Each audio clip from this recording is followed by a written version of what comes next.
Okay, we are live.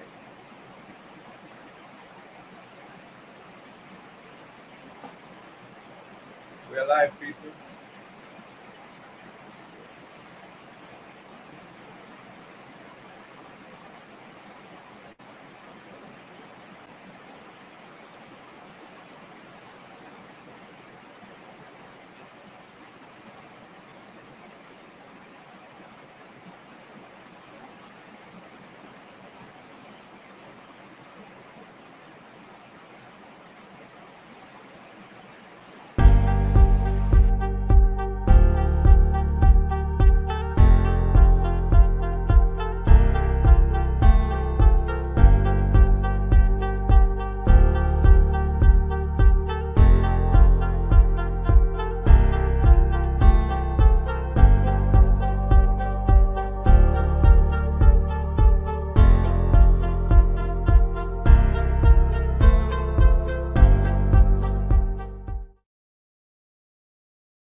Okay, we should be getting started at about now.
Okay, okay.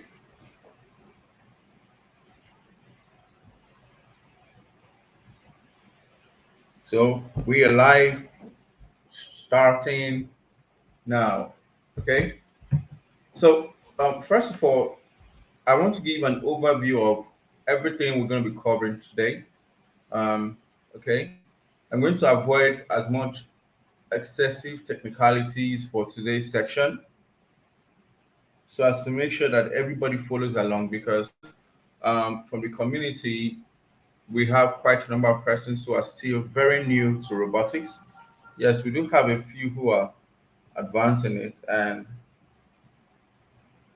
that's the essence of it to have both the pros, the newbies, the hobbies, and a whole lot of persons working together to see how we can support each other to um, become experts in the field of robotics. Okay,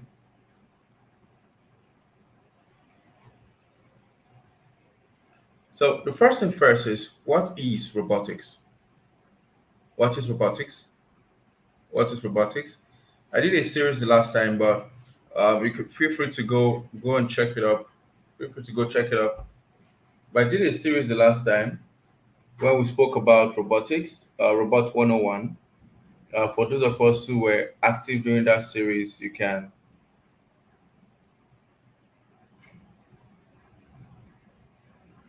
do well to go through it again. Okay, so what are robots? Now, robots are basically physical devices that are capable of sensing their environment, responding to them to carry out various actions on their own accord or as pre-programmed, right? So I go again. I said they are physical devices. I'm trying to pull up my screen to share a slide I prepared for this section. Um, give me a, give me a minute. While that is going on, so let me give an outline of what we're going to be doing today again. I said, first of all, we're going to start with basic introduction to robotics because we have a number of persons who are still very much new into the field here. Then after that, we'll talk about robotics revolution. Um, we'll go as much as talking about robotics in different industries. And one of the particular things we're going to be talking about is one of the particular things we're going to be talking about is robotics in shocking industries, right? So we've seen robots being used in a lot of industries that we never expected. We never expected they would be used there, and they've been doing really really amazing jobs in those industries. Really really amazing jobs. Please, can you hear me? I see we have a number of persons joining up now. Can you hear me? If you can hear me, please drop a comment. Drop a comment in the live chat so I know we can hear you. So I know you can hear me rather.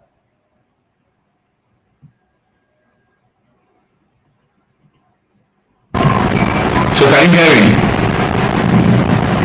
Hello? Can you hear me? If you can, drop a comment. Okay, okay, yes, yes, I can be heard. I can be heard. Pardon me to recap one last time. I said we're going to be going through robotics, the definition, basic introduction of what robotics is, for those of us who are still very much new into it. Um, Talk about the difference between robots and machines. Yes, they are a whole lot different, right? Then robotics and artificial intelligence. They will talk about robotics in a whole lot of industries, and especially some shocking industries. So we've had robotics do crazy things in some industries that even some of us didn't expect to see robotics in those niche.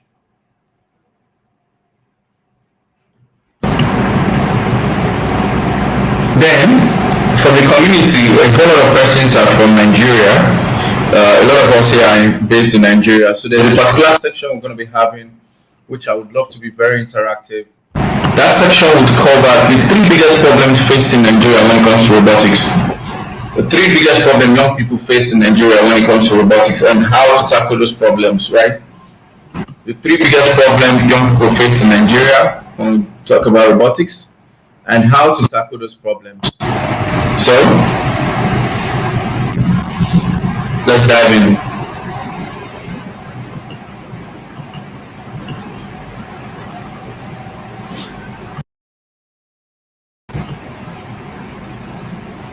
So for the very first one about robotics, okay?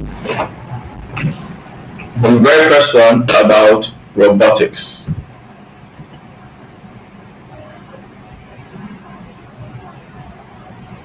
So we said robots are physical devices that are capable of what? Sensing their environment, responding to them to carry out various tasks on their own. I'll be sharing the slide that I was supposed to use for the class. I really don't know why it's popping up on my screen. I've been trying everything at the back end, so please let's make do with that for now. Okay. Then robotics in different industries. Now we've seen robots being used in a whole lot of industries. A whole lot of industries. The most common one we know is manufacturing. We've seen them in car manufacturing plants. We've seen them in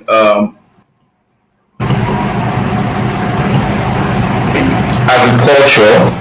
Now, with the rise of what we call vertical farming, there's what we call vertical farming. We're going to have a different series on robotics in vertical farming for persons who are interested in that. Sorry, I take that back. For persons who have specific interest in agriculture to see what they can do with vertical farming and how robotics can play a very crucial role in that aspect of it. Okay? Now, followed by other sectors like educational industry. So we've seen robots being used in classrooms, we've seen robots being used in the hospitality industry, like hotels. For example, we have the Alibaba Flies Hotel, and we have a lot of other ones. We do have robotic devices that have been used in certain industries. And one of the most shocking one I saw, I think Disney, which is, we all know, is a movie production. So Disney is basically into entertainment. They have movies, they showcase movies, and they have a park where they have fun, allow kids and parents to come together, have fun, and basically, so for Disney to be going into robotics, there has to be something. There has to be something involved. It's showing that robotics is breaking frontiers in different industries. Robotics is now it's becoming a part of every one of us, right?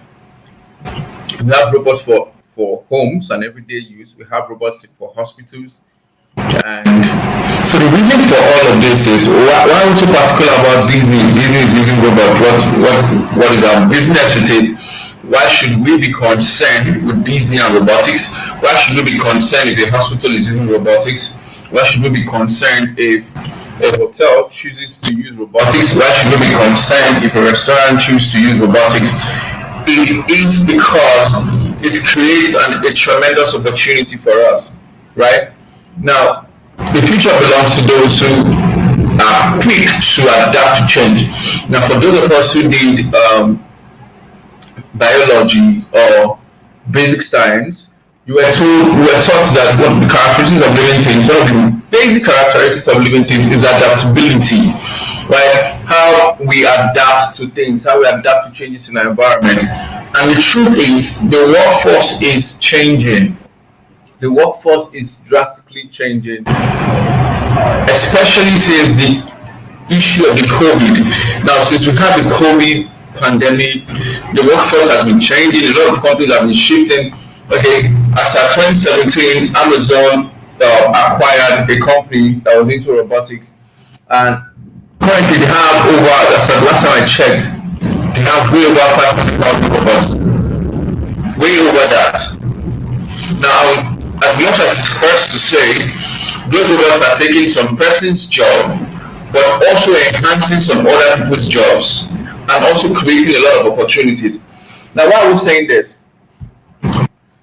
Why are we having this in particular? It's now, yes, I know there's a lot of fear, there's a lot of worry about AI, about robotics that they will create a lot of job loss. We don't even have enough jobs, and we are creating devices and technology that would eradicate or remove the ones that we already have, the ones we are managing per se. But that isn't true. So let me take you way back, right? Let's go back to the time of horses, when before the invention of cars, before cars became a thing, we had horse riders, we had people who handled chariots and your donkeys, people who had asses that were used to carry loads for persons. So that was their business, right? That was their source of livelihood. And I'm sure when they heard about cars and what cars could do, they were like, oh, this one, don't come and spoil our job. This will happen, this will happen, this will happen. But what we've seen is cars created a lot more opportunity than horses could ever have created. A lot of people, a whole new industry opened up because of cars. A whole new industry opened up because of cars. There was tremendous economic boost because of cars. Now let's go to the computer. Previously, computers were for very big establishments and big companies, which we all know. And we had the rise of personal computing, which at first sounded crazy. A lot of persons were, who would want to use a personal computer? Who would need a personal computer? Why would anybody need a computer in his house? Like, it sounded crazy as a name, but right now it's almost weird if you don't have a laptop or at least a smartphone right now. It's almost like, hello, are you existing in this real world? Like, where have you been all your life? Right? Now, same thing with robotics. Now, currently, the idea of having a robot in your home still sounds strange. I won't even be surprised. Just the same way it was before that, a time will come when if you don't have a robot in your home, we'll be looking at you like, who is this Mediterranean man? Where did he come from? What century are you living in? Go get the bot, man. So, right? Now, the opportunities are enormous. Look at the rise of personal computing created in a whole lot of industries, right? Access to computers allow persons to go into programming. So we now have a lot of developers, a lot of programmers. We have people who, not even programmers, who are social media personnel, who are marketing personnel, who are video editors. Now there's a whole realm of animation, like people who are into virtual effects, 3D animation. That's another crazy industry on its own. That's another crazy industry on its own. We have cryptocurrencies and a whole lot of other stuff happening as a result of advancement in tech, as a result of the fact that technology became accessible to persons. The computers became accessible to persons. Now, the same thing is going to happen in the field of robotics. And that is why we're trying our best to make sure that we have a vibrant community of persons who can scale up and be very good in their career to harness these opportunities. Okay, let me say this briefly, right? So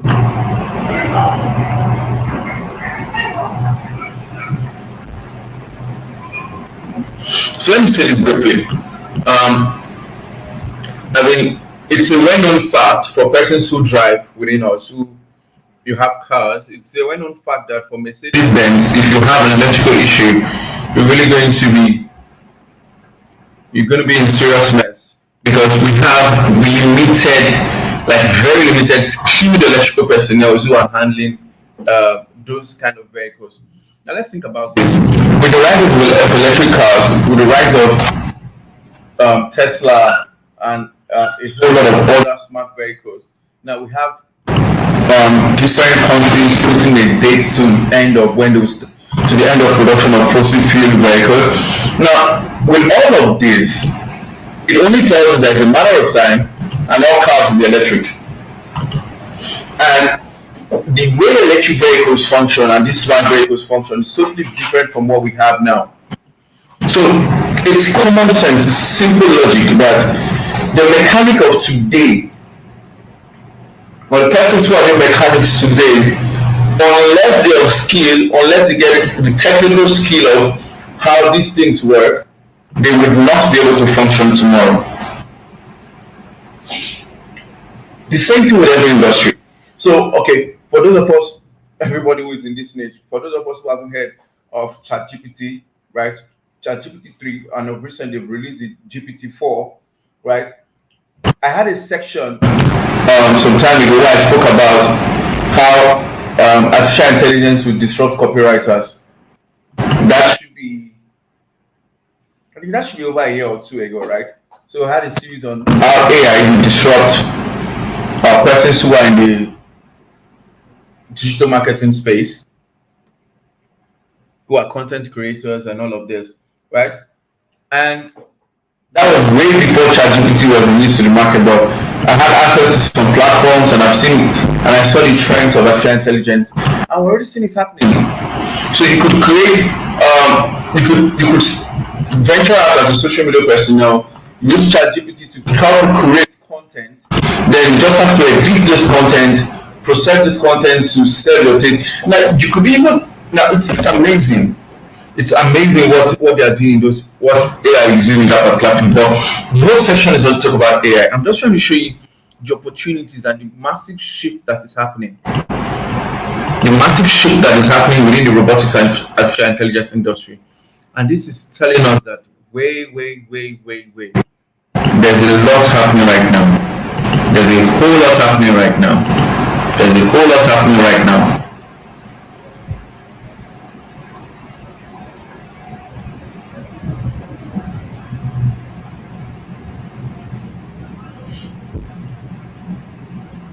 So, as a result of time, because as I said, this section is just going to be a very basic section. I'm going to avoid a lot of technical information here. So I want to talk about one of the striking things, especially with persons who meet with me, come over to the office, who want to start a career in robotics, and we've seen some particular things. Plus, spending over 5 years training persons on robotics. Now, there are certain things, certain challenges I've seen that has been a serious hindrance to persons, especially within Nigeria. Now, in the community, we have some persons who are out of Nigeria. We have from India, and we have from I think two or three other African countries.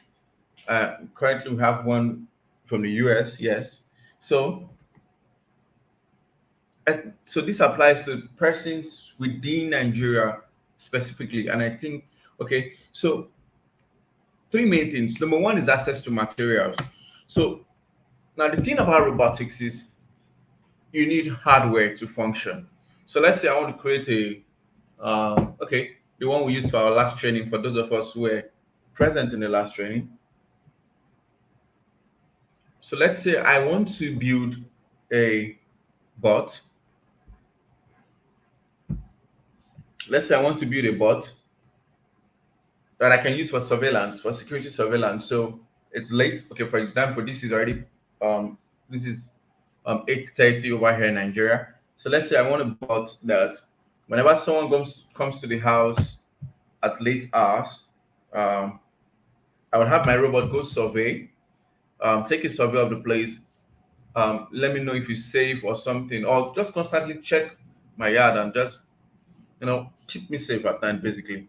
So let's say we want to do that, right? Good. Aside writing the codes, we need hardware. Come on, we need to get your actuators, you need to get your motors. What type of motors do you want to use? What's the nature of your yard? Is it cemented? Is it bushy? Does it have grass all over it? Now, all of these things will determine the type of hardware you're going to be using. Now, do you want it to be wireless communication? Do you want to be streaming to a particular TV, a dedicated TV, or you want an app where you can always check it up and know what is happening per time? Now, you're going to need hardware for these things. And one of the things we know is sometimes this hardware can be challenging to get here. This hardware can be really, really challenging to get here. I know that for sure because at one point we struggled with it. That was before we had to set up an academy, and one of the things we do is to make sure we reduce the barrier of entry by providing all the necessary materials. So we go extra mile sourcing these materials and making sure that they are readily available for person. But that's not the essence of today's section. So one of the major things is access to materials.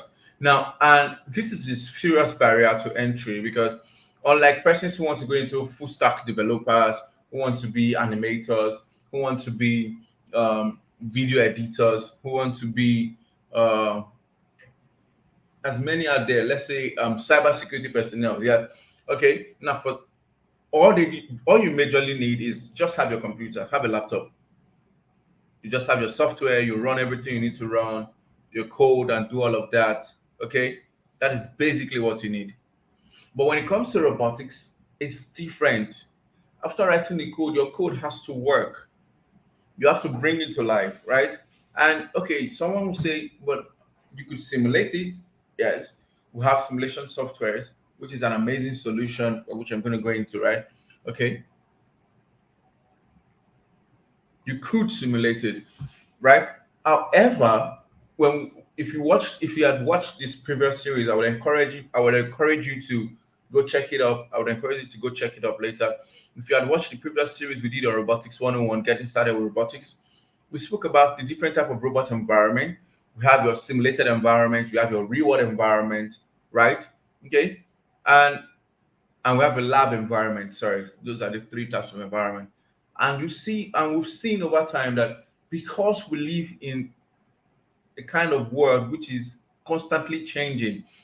Now, our world is very versatile. Trust me, right? You could build a robot that just let's say delivers a package, okay, from point A to point B. Or let me not use too many scenarios. Let's use the same scenario of a robot that is surveying my surrounding for security.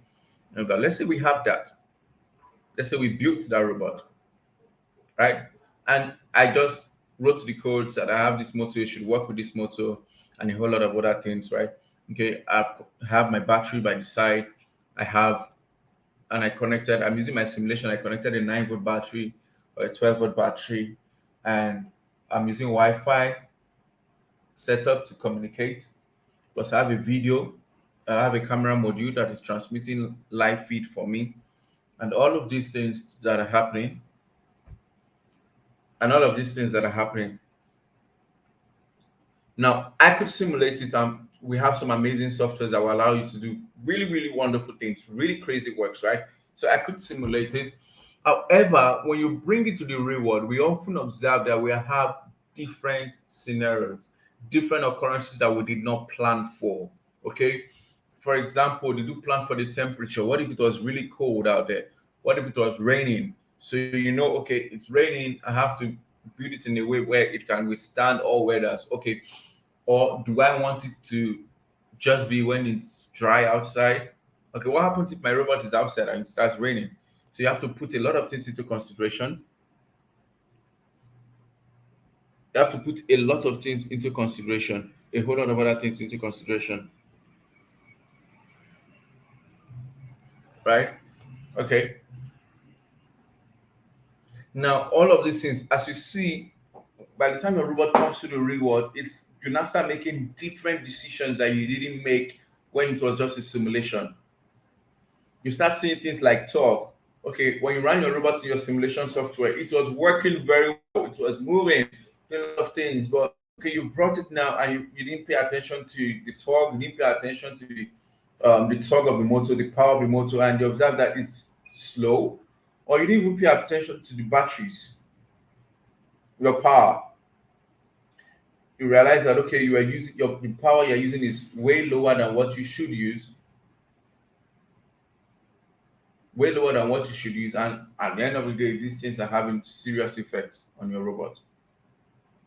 You're having serious effects on your robot. So the physical environment is very, very, very important, and that is one of the things where hardware comes into play. So I'm just going to list out a problem. Then another important one we've seen is your attitude towards learning, right? So one of the things we've seen is a lot of persons still feel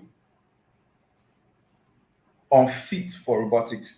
So we've had persons who have been taking robotics training. I've met a lot of number of persons, and we're talking, and these persons are skilled.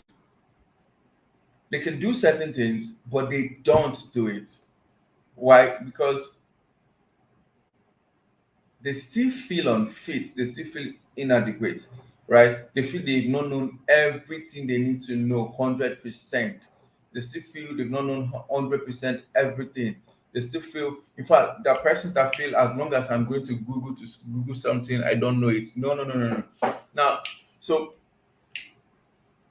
in one of my sections with one of our students, we sat down to analyze what the cause of this was, and we realized that it's because of the kind of educational system we have over here, where you are being taught by a teacher and instructor. You have to write an exam, and um, you are being graded by the exam you wrote.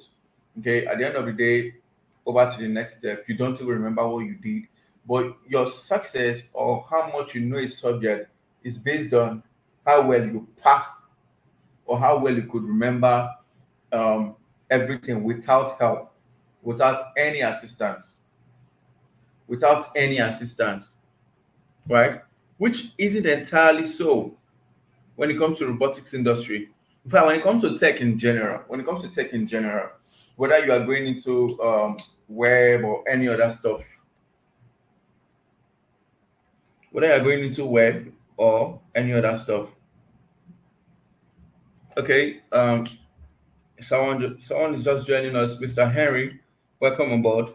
Okay, so currently we are still talking about the limitation, three biggest problems we face in Nigeria for persons in Nigeria. The three biggest problems young people face in Nigeria when it comes to robotics.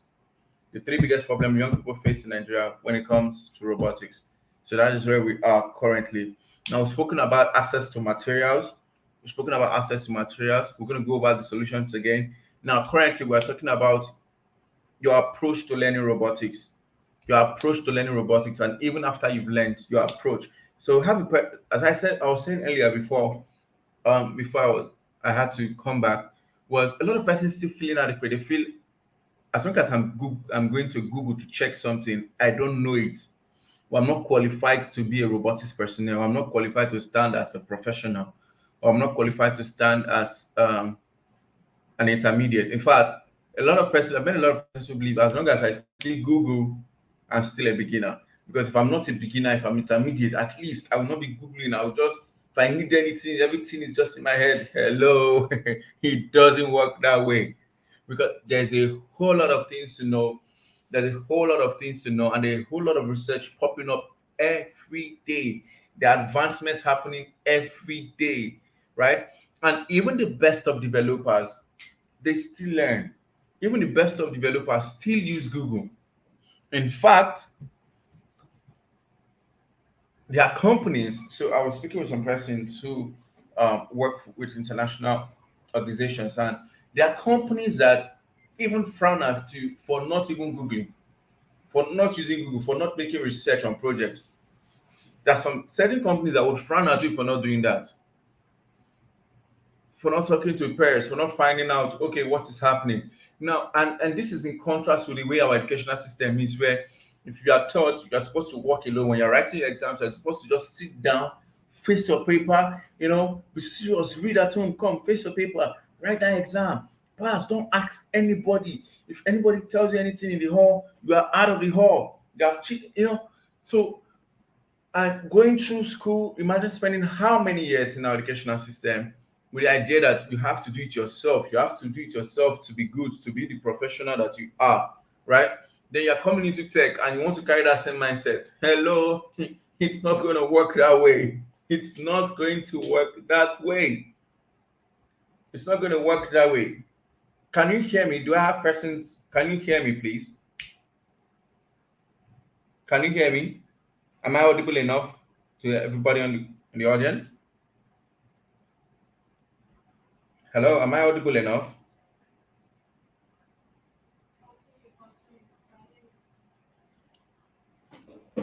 Okay, I just got the confirmation that I'm audible enough. Okay, so now, back to where we are currently about you have to be able to to search for information. It's part of the job, so you don't need to start feeling like an imposter, because this is one particular thing that I've seen deter a lot of persons from advancing their careers. So there are persons that would naturally that have opportunities to apply for internship, because one of the things we're trying to do with the community is We're going to be releasing internship opportunities, right? We're going to give you opportunities to intern, not just within Nigeria, but outside of Nigeria, right? Okay, international opportunities to intern. Okay, so there are persons that would see certain applications and they be like, "Oh, I'm not good enough for this. I don't know this." Right? Ah, no, no, no. If I get there, they will not see that I don't know this thing, or um, it doesn't work that way. And the beautiful thing about tech is the more you work on it, especially robotics, the more you build, the more you build projects, the more you learn. In fact, I'm already jumping into the solution. Like I said, I just wanted to take the problem first. I just wanted to take the problem first, then we'll jump into the solution. So the first problem we spoke about was what? Access to materials. Access to materials. The second was what? Approach to learning. Then the third is earning. So a lot of persons are stalling their career or um, preventing themselves from doing tremendous things because they feel in Nigeria there's no money in robotics. Now, pardon me, because for those of us who are here, it's for the international audience. We have a lot of persons from Nigeria in the community, so let me handle.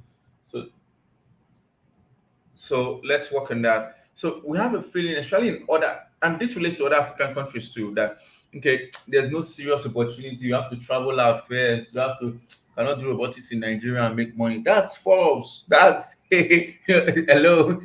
Whoever sold you that lie, let me give you a piece of advice.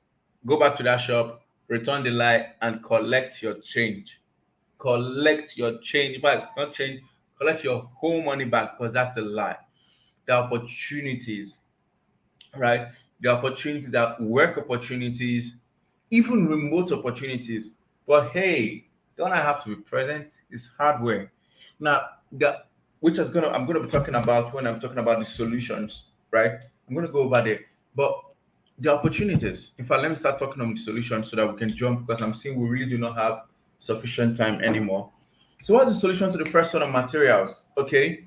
Now simulation will play a very important role now because right now we now have sophisticated softwares that would allow you to do a lot of simulation and can create a lot of scenarios for you, both raining, snow, how the robot would work in snow. So there's softwares that are doing this. And there's another project I and the team were working on, but I can't release that information now. I really cannot release it now. So just keep anticipating. It's something that would seriously solve the problem of materials. Okay. But still on this, another solution to that is a community, which is what we're working on, right? Having an active community. If you're a robotics enthusiast and you're in a community of other enthusiasts, it's going to be easy. You want to build a project, someone can easily say to you, okay, why not try this? Someone can easily send you materials to build. But if you're not part of an active community, how would anybody even know you have interest in robotics? How would anybody even know? How would anybody even know? So there's no way. There's literally no way for them to know. So I said um, simulation, simulation, community, very important. Very, very, very important. Very important. Then let me talk about the learning approach. Listen, now listen. Robotics is broad. Robotics is very, very broad, right? And there are different specializations, even inside robotics. Now, when you're working with firms, when you start working with different robotics institutes as you advance your career, different robotics companies, and there are a whole lot out there, right? Now, one of the things we're going to be particular about in the community is there's a platform known as ROS, Robotics Operating System. Is one of the things we're going to be particular about because that is one of the things that um, employers out there are really interested in. As a matter of fact, we have more than 1,000 robotics companies that use ROS. I mean, we have more than and counting 1,000 robotics companies that use ROS, ROS, ROS, which stands for Robotics Operating System. Now, within robotics, as I was saying, there are a lot of specializations, right? We have persons who specialize in navigation, um, image processing for robots, their navigational system, how they move across certain parts. There are persons who focus on mobility. So the opportunity is enormous, and this allows you to cross into different platforms, right? Allows you to cross into different platforms, and it goes on and on and on and on and on.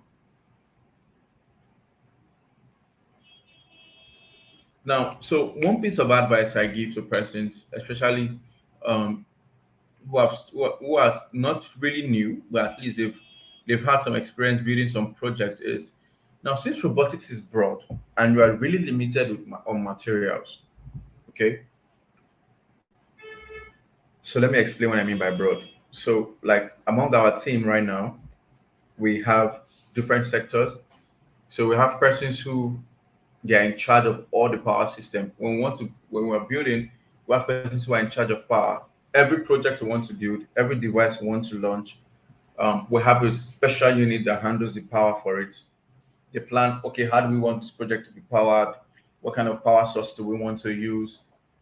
So that is their sector. Now, we have others that focus on the type of microcontrollers and the coding aspect, right? Now, and they do that job very well. Then we have others that focus on the hardware section, linking the microcontrollers and a whole lot of this. Now let me explain. Let me explain. So the question is, how does this work? How does this work? Now, maybe this would happen in our next session, but let me just give a simple breakdown here. Okay, it's this. So we have complex robots. Now, robots, microcontrollers, and all of these devices are pretty really programmed with C++.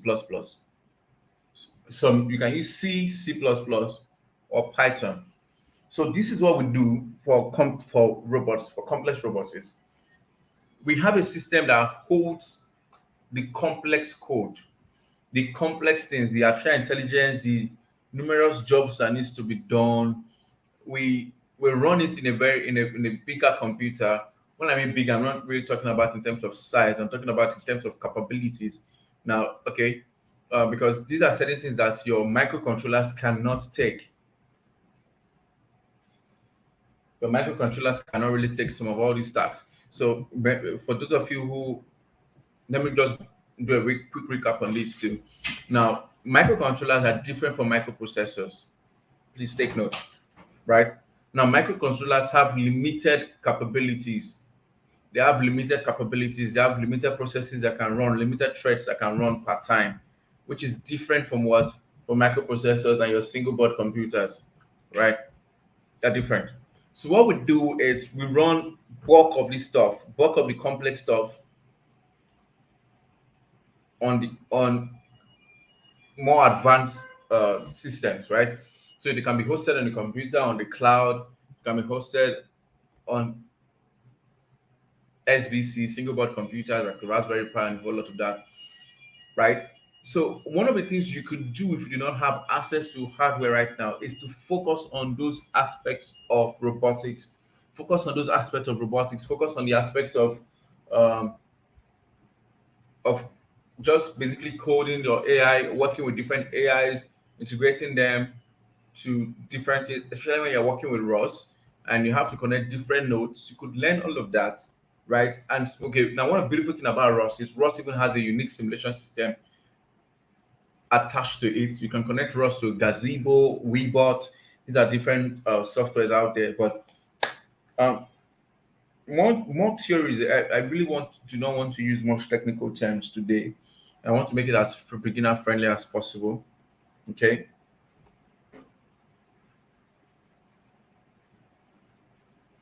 So I want to make it as beginner friendly as possible. So if you do not have materials right now, you could focus on those parts. You could get the fundamentals, which we're going to give to you within the community.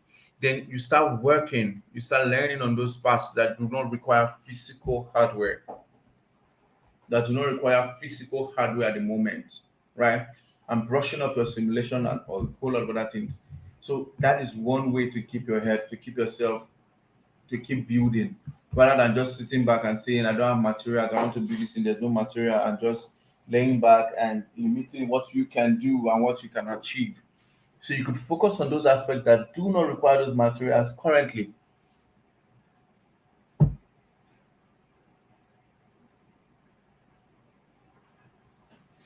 So am I understood? Is there any question right now? Is there any question? Because subsequent sections, now the reason why we're using YouTube currently is so that this session can be here for a lot of persons who were not able to make it, or who just a way of having the session stored. But subsequently, we're going to be using more of Google Meet or Zoom. So it's going to be more interactive because this is just basically an overview of what is entailed within this series. Now, the community, for those of you who are part of the community, we're going to be having sections at least weekly, at least once every week. We're going to try and make sure we do at least once every week. We're going to be having trainings. For example, ROS. What is ROS? Why should you be using ROS? Why should you learn ROS? Now, one of the reasons why, obviously, is because I just said was we have over 1,000 companies, robotics companies out there that use ROS. If you want to do a lot of, and it makes your work easier. Today is not for ROS. Today is not to talk about ROS, right? When it's time for that, we're going to go into that, right? And it makes your work easier, like way easier, way easier. So because of time, and I've kept a number of persons waiting for a while, so I'm going to quickly wrap up. Now, the next thing is, what is the plan for the group? What is the plan for the community? Why are we doing this? Why are we doing this? What is the catch? What do we hope to achieve? What do we hope to achieve? Why would somebody sit down in front of a computer and says he's running a robotics community at this time? Why? What is he not telling us?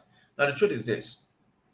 For those of you who were here from the very beginning, I said something. I said, there's a tremendous opportunity in robotics. And like we've seen with every single tech that came out, from cars that replaced horses, it created a new window of opportunities, right? It created a new window of opportunity. And what we've seen is the more people have access to this technology, the more people have access to it, the more impact we can make with them, the more solutions that can be created with them. The same thing with personal computing. When computers first came out, they were restricted to companies, to big corporations, right? To big companies. But immediately they were public for everybody to use, immediately they became mainstream, everybody could use it. Look at the tremendous opportunity that is open. We have people who do copywriting, we have people who do social media marketing, we have social media managers, we have project managers, we have front-end developers, back-end, full stack, cybersecurity analysts, forensic personnel, we have AI developers. All of these things from what? All because computer became accessible to everybody. Now, the same way it was strange back then for this company saying, why would anybody need a computer? The same way some persons are saying, why would anybody need a robot? But currently, if people don't have computers, if you have a friend who is saying he doesn't have a laptop or a smartphone, you're going to be looking at him strange. Like, you don't have a phone yet. It's almost like a thing of pity. Like, hey, yeah, sorry, why don't we think same thing is going to happen in robotics? For crying out loud, companies are putting money, billions of dollars into creating robots for daily use. It's going to be a matter of time, and at least every house will, at least a home will own every home is going to own at least a robot. Now, can't you see the opportunities in that? Those robots that are going to be owned by people could be yours. You could be working in the company that's creating them. You could be the one creating them. You could be the one handling maintenance for those robots. There's a lot of opportunity that are open. But if you do not know, how do you act on it? If you do not know, how do you act on it? And if we're not guided, how do we harness the opportunities that are there? How do we know the steps to take? How do we know that, okay, because I'm sure that people I've met persons who did not even know that you could simulate robots. Okay, I don't have this microcontroller right, I don't have this thing right, and people who did not know that You could basically create the same robot you wanted to create on your computer, simulate it, and it will run. They just feel, especially when you watch a lot of videos on YouTube. I know this one is also on YouTube. Come on, when you watch a lot of videos on YouTube and how to build this, how to build that, and they just set up the computer and they're connecting, and they just upload code, and you finish watching. Please, that is another thing. And you finish watching, you didn't do anything, and it's like after watching like tens, thousands of videos on YouTube, and you still don't know anything. In fact, I didn't add this before, but one of the things about robotics is and tech is watching videos alone will not help you. Trust me. You can watch 10 tutorials on how to create a simple obstacle avoidance robot, just using the most basic thing, ultrasonic sensor, maybe an Arduino, and your wheel. You can watch a tutorial on it 1,000 times, and you will still not know it until you do it. And I'm sure you've had that experience too. I'm sure persons here would have had that experience. If you've had that experience, you can just tell me. You can put it in the comment section. Just state it that you've had a similar experience where you watched a video on a project, but you couldn't do it. Basically, because maybe you didn't have the material, so you were just watching so that you think you're learning, but at the end of the day, yourself did not learn anything. And you have to be careful over them because you do not want to get into a loop where you start feeling, oh, I'm not good enough, or I can't really learn this thing. There's no way. No, no, no. You don't really you that's the least thing you want to do. The least thing you want to do is fall into that blackmail, right? It's fall into that blackmail. So one of the things you can do right now, and I'm telling you this for free, telling you this for free is you could use some simulation software to do a lot of things. You could that same robot you want to build, you could write the code on the software. Serious. So you write the code, you do your connection, you connect your wire to this, you connect your wire to this, and boom, you're running.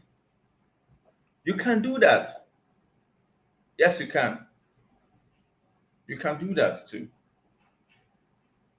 You can.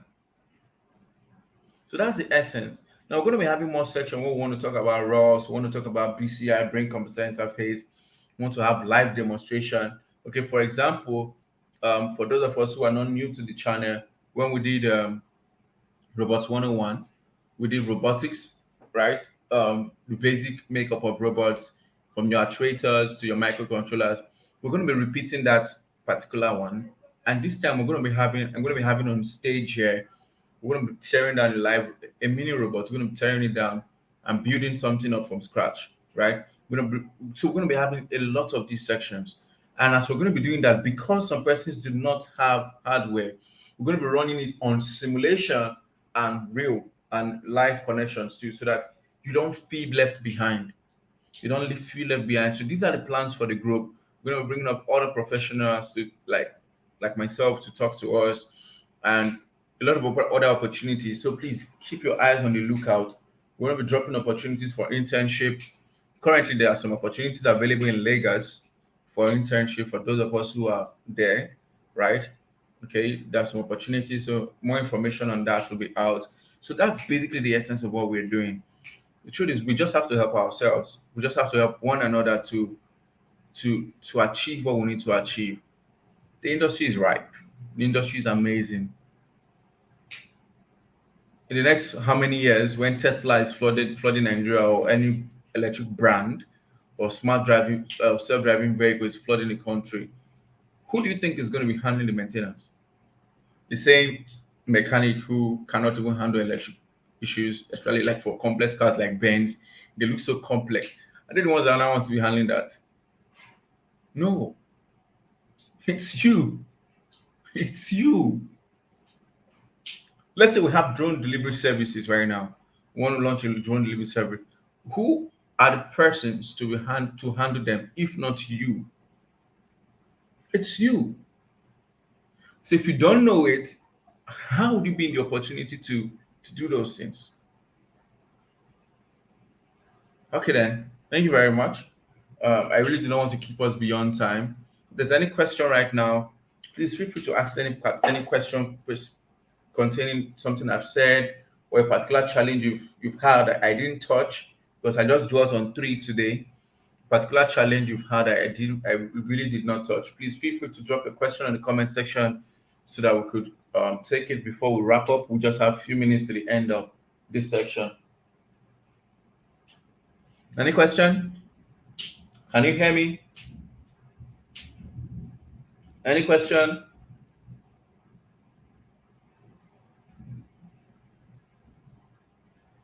Any question whatsoever on robotics and what we've done?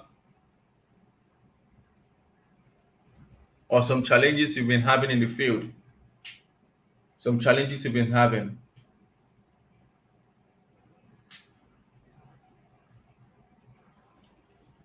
Any question? Hello?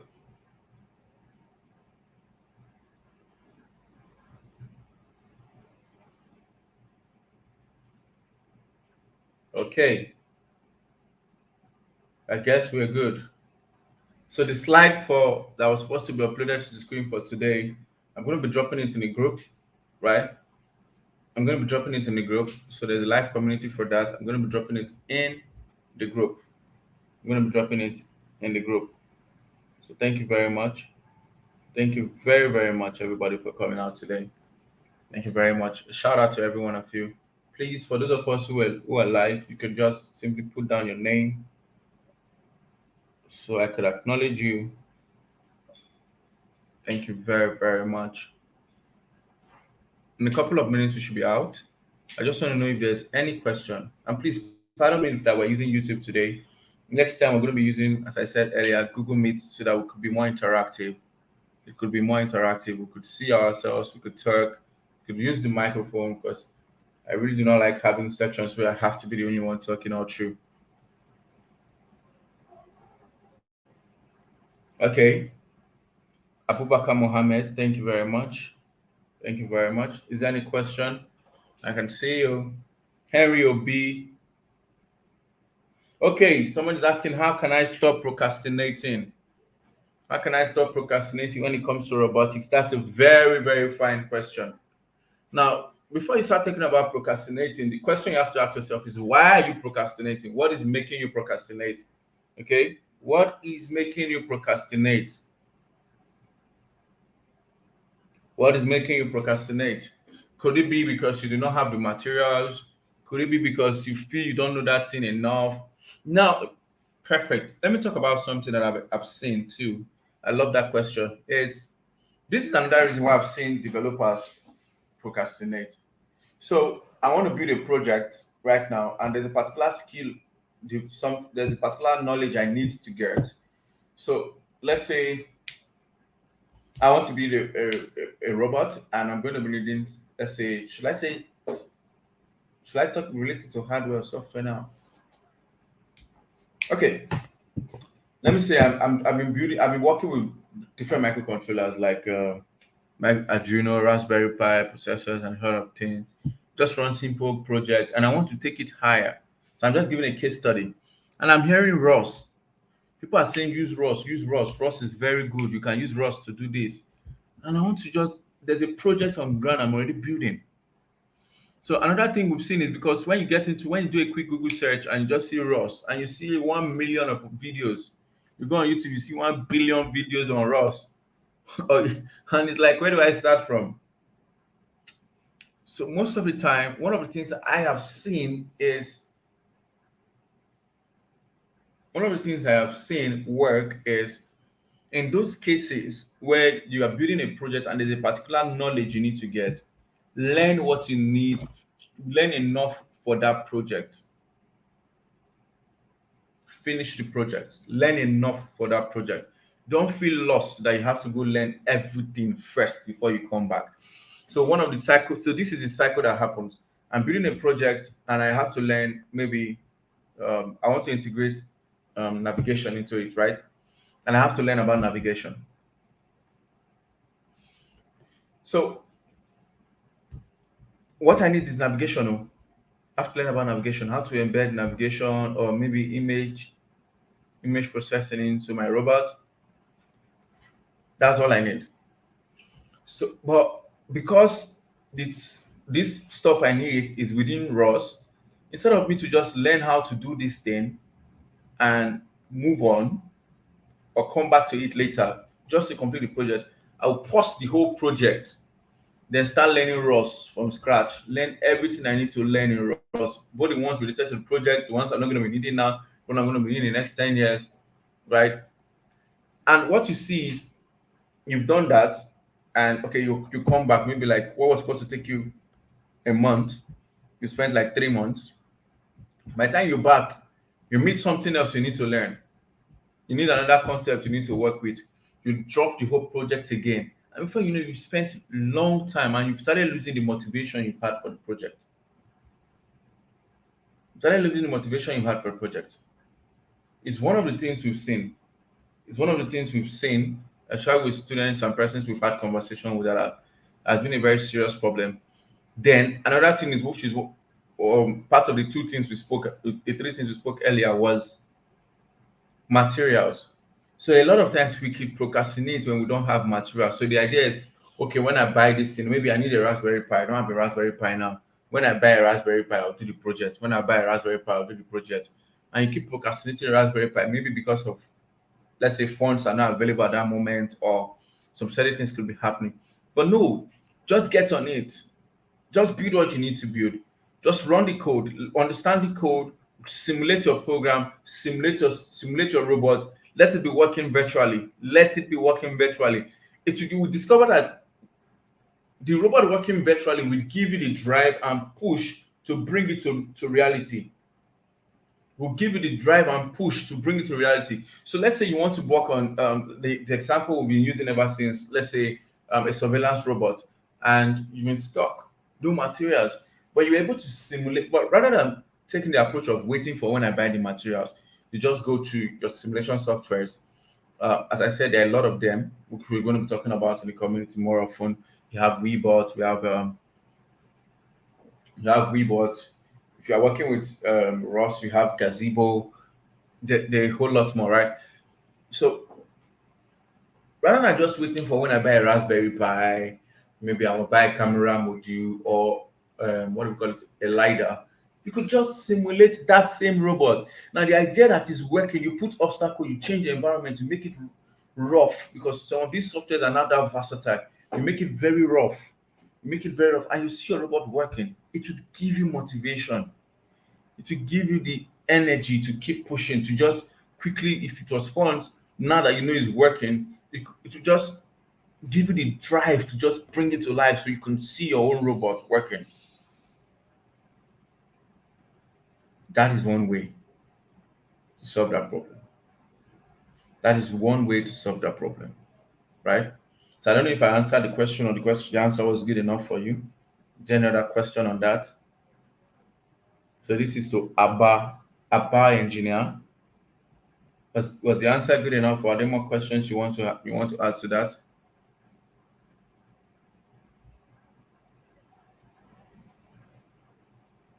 Okay, says thank you, sir. So I believe that was good enough. So I think we can call this, and we can end this section right now. And I'll be sending the materials that was supposed to be projecting to the screen. Sorry about that. I'll be sending the materials to the group, and the summary of, okay, the information is clear. That's good to know. And the summary of today's event, because it might not be staying on YouTube, we might not be leaving it on YouTube live. So thank you very much. Thank you for coming up. My name is Samuel Fueze, call me the AI analyst, and it's nice to have you here. I can't wait for what we're going to be doing together. I can't wait for what we're going to be building together. There's a lot we're going to be building. There's a lot we're going to be learning. The professionals are going to be coming on board. The opportunities, internship opportunities, job opportunities that's going to be made available to the community. So thank you very much. Have a good night rest. To every other person who is here, thank you very much. Good night. Thank you.